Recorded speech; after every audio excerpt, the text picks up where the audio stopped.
Welcome, ladies and gentlemen, to another episode of The Stack. This is the Flesh and Blood edition. My name is Flake. It's good to have you here, and I've got one hell of a guest. But before I get to there, I gotta let you know that this is always brought to you by Realm Gaming Network, and they have one hell of a event coming up. It's another 10K happening in Columbus, so you want to go check out realmgamingnetwork.com because there's a speakeasy after party that you want to be a part of, and if you stay tuned to this channel and to my network, all that stuff, I do have a ticket to give away. So we'll talk to you a little bit more at the end of the video. But for now, I've got Az of Go Again Gaming, and one third. Hold on, I'm going through your accolades here. I'm going to see if I can go from memory. You are the co-founder of the Azalea Cult. You are one third of the Living Legends podcast. You are of Go Again Gaming. You are also the the mulletizer of the motherland, we'll say. That's right. Yeah. Finally sporting it, bringing back my youth, because I just hadn't cut my hair in 2 years. It just needed to be done. It needed to sort of revitalize myself, as it were. That's pretty good. I mean, we call that's just basically free entry into Canada. You walk in here, and rural Canada will embrace you. That is one hell of that is some beautiful salad, as they say here in Canada. Salad. Yeah, it's called, we call it salad or lettuce. It's like, that is some sick lettuce you got going on. The flow. Toss in the lettuce. Yeah. Definitely. Yeah. Well, welcome, Az. It's nice to have you here. You. You've never played the stack. This is your first time. Are you familiar with the rules, my friend? Definitely familiar with the rules, yeah. Okay. What my answers will be, we'll soon find out. But yeah, let's go. Perfect. All right. For those who are unaware, we will give 9 statements directed at Az, and he has to tell me whether they resolve, as in, ooh, them some sweet dancing moves, Flake, or they fizzle, as in get your ass off the dance floor, you poser. All right. Cool. Sounds good to me. All right, let's go. First one up. This is submitted by DGTCG from the Discord. And they ask, there will be more than one player representing the Azalea Cult in France. Ooh, okay. This definitely resolves. I'm not sure whether it resolves for the actual Pro Tour itself, but for the calling, I reckon we'll see another Azalea. We did see 2 Azaleas, I believe, in the New Jersey calling. So the cult is getting there as well. It's getting stronger, and I think obviously with Dynasty coming as well, we're going to get some more spicy stuff. So yeah, I think people who want to sort of get to know her a little bit better in that sort of competitive environment, not as competitive as Pro Tour, but getting the reps in at calling. So I think we're going to see some Azalea Cult members. Praise be our Supreme Leader. I cast a pretty wide net there. I didn't want to say just the Pro Tour. I said all of France. So all of France, then absolutely. Perfect. Yeah, definitely. All right, we're going to hone it down a little bit here and say that a Dorinthea will top 8 Pro Tour in Lille. Dorinthea. I'm going to say that fizzles. I just don't think she has the. I think she's a great prayer of newer players, but the caliber that we're going to see at a Pro Tour, the second Pro Tour, she's not even with the new tools from the classic battles decks and what have you. I don't think she's quite got enough right now to progress that far at the moment, unfortunately. Yeah, sorry, Uber. Uber is a Dorinthea stand. Sorry, Uber. I know, it happens. It would be nice to see, but I think you're right. She's waifu. She's waifu. It's all good. Next one up. This is a hot topic right now, and it is Blitz is a competitive format. Oh, get greasy, buddy. Get greasy. It's a competitive format, right? It resolves. I think it is a competitive format. I just don't think people are versed in it enough because they've been focused on the classic constructed and draft and what have you. Obviously, I don't think people have played it enough. I think in order to be the best at Flesh and Blood, I think this is, it's the most played format in the world. That was one of the stats, I believe. And I think in order to progress to the highest competitive level, you have to have all the skills. It's like if you play tennis in a Pro Tour level event in tennis, it's best of 3 sets. In a Grand Slam final, it's the best of 5 sets. So you need all of the skills to be honed to the best of your ability. You can't just turn up to training and say, I'm not going to practice my drop shots today. I'm not going to practice them because doesn't agree with me. You have to practice all of your shots and all of your skills to be considered the best. And that's what the World Championship is all about. So thank you. Yeah, no worries. I think I agree with you there. I mean, are you the best at Flesh and Blood, or are you the best at Classic Constructed? Like, that's what we're trying to figure out here. But that's a whole other discussion. All right, next up. This one's just for you, and I'm absolutely digging into stereotypes here and what I see in film. A pint of lager is served warm is perfectly fine. Absolutely fizzles, Flake. Thank you. There's no world where a lager could be served warm. I'm so sorry. But I've heard that in like USA and that you get. I haven't experimented with this yet, and I'm probably sacrilege for doing so. But I haven't had any form of sort of like IPAs or those dark beers that you can drink warm. I've never really experimented into that. I probably will when I visit US next year. I'll be versed on that, I'm sure. But yeah, I'm very much all about the Coors Light and the refreshing lagers that you drink cold rather than warm. So yeah, definitely a fizzler. I'm pretty sure that the Coors Light is what we used to like wash the dishes afterwards. Really? Yeah. It's not good. Look, I'm not gonna like beer shame people, but Coors Light is like saying that ketchup is the spiciest thing that you put on your burger. You know, like that's kind of really wow. That's the scale. This is Coors Light right now in front of me. Yeah, basically. Yeah, it's just fizzy rain. That's what it is. Fizzy rain. All right, next up, we will get a first look at Dynasty at the Pro Tour. Pro Tour Lille. I think this resolves. I think we're going to get some form of teaser or maybe a token or something that will sort of hint as to what we can come to expect from this set.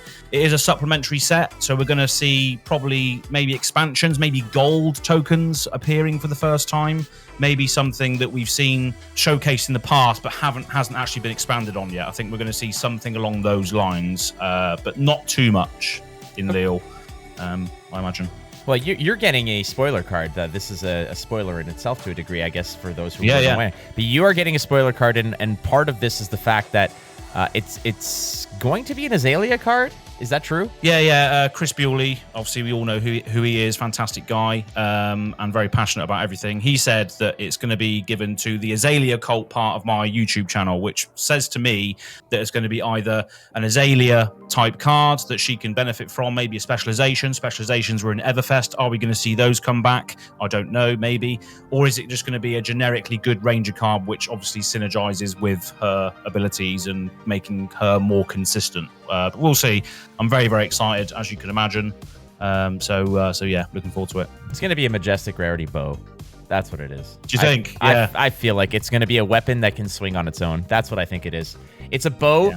It's going to be a bow that doesn't necessarily give a benefit to the arrows, but you can pay one to swing for two or something. That's what I think. Well, yeah, I mean, it makes sense because obviously Ranger, especially Azalea, she doesn't have as much tools as Lexi, obviously, because she's just generic Ranger. There's always a turn where you can do nothing because you have no arrows. So it'll either be like you say, it'll be flattening out that consistency issue, or it will allow us to filter a little bit better, or maybe store arrows or something. We'll see. But yeah, just sorting out the off turn. Massive tangent, but there we go. All right, we're almost there, but Prism is soon to retire. And here's the statement. Yep. When Prism retires, control will be dominant. Oh, yeah. I think that resolves, to be honest. Especially with the aforementioned Azalea situation. I think she has some of the best control aspects and on-hit effects in the entire game. So if people don't want to block, you can punish the aggro, and everybody wants to play aggro. Everyone wants to chuck their hand down, cowabunga. But if you're starting to interact with that, and people don't want to block, especially in CC, if you can just take extra turns from interacting with that hand, I think it is going to be, a viable strategy. And I think it should be expanded on. I think you should have more discard effects, more forced blocking effects, rather than just saying, I take 29 damage and then whatever, I hit you back harder. I just don't think that's interactive. I think it should be more interactive. But yeah, control, I think, would be, it is coming. It is coming, I think. Deal. Here's one. Cillian Murphy as Kano is good casting. Oh, that definitely resolves. Yeah, he's got the jawline and everything. I think you would be a good casting, actually, for Kano. And Yeah, I remember I photoshopped that image of you as Kano. It did actually it did work out, but I'm not trying to, I don't want to inject myself in here. And frankly, I mean, like if I want to go in here and say Flake as so-and-so would be good casting, I mean, yeah, but I can kind of see that one too. But we'll go with the Cillian Murphy one here now first. Yeah, definitely resolves. But with an extra Flake could pull it off too situation. If your editor wants to flash that image up, then great. I gotta dig out. Duskblade will get unbanned in 2023. I think it could potentially resolve because I think there's a lot of design space, or there could be design space for removing counters from things. So if we get counters in this new Dynasty set or something, I reckon there could be a world where it does resolve, where you have that design space where you can interact with tokens placed on items or equipments. Or plus one counters or whatever they're called on things like Dawnblade and Duskblade and stuff like that. But I don't know whether the design space is there right now, but maybe there will be in the future. So I reckon it could resolve next year, that where Duskblade can see some play, and I would love to see play with it, because I think it's pretty nice, flavorful weapon. But yeah, I can see why it's banned right now. Last but not least, we recently, all of us, took part in a fantasy draft of Pro Tour players, where there's 8 of us, and we had our team, our backers, and we drafted 4 players. Here's the statement as Daylon Mack selecting himself first overall in the PT draft is foolish. I was gonna say Bush League, but Bush League. Yeah, he might actually like tackle me through a brick wall, so I don't want to do that. Wooden spoon division, yeah.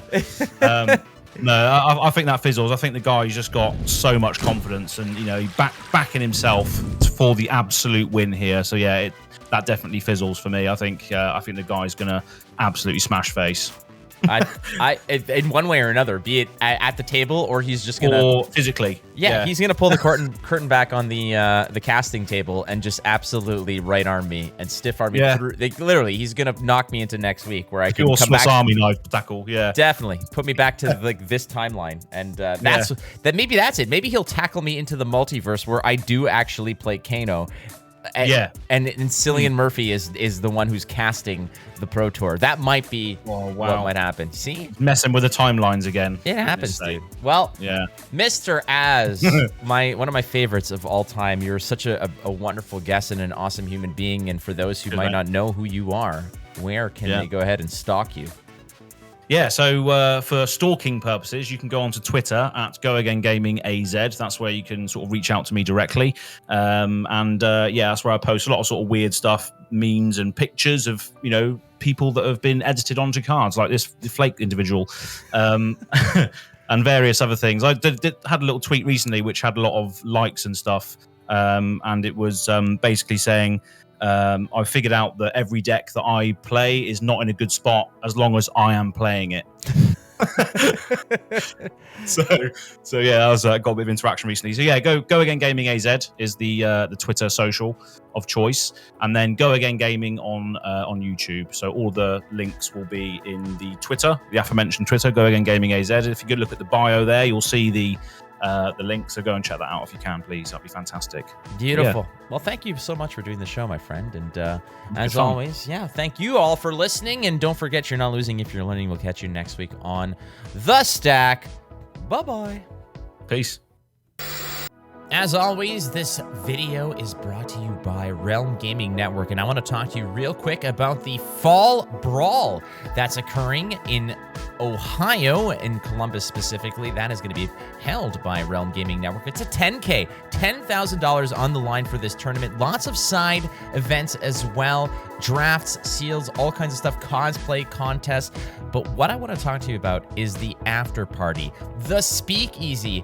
Oh, yes. This is an exclusive, limited amount of people allowed into this event. It is a $100 ticket, but I've got one to give away. And what you've got to do is tweet at me with something like this. This is a custom Flake card hero. If you can create one yourself, by all means, send it my way and tell me why you should be at the Realm Gaming Network after party, the Speakeasy, and I'll hook you up with a ticket.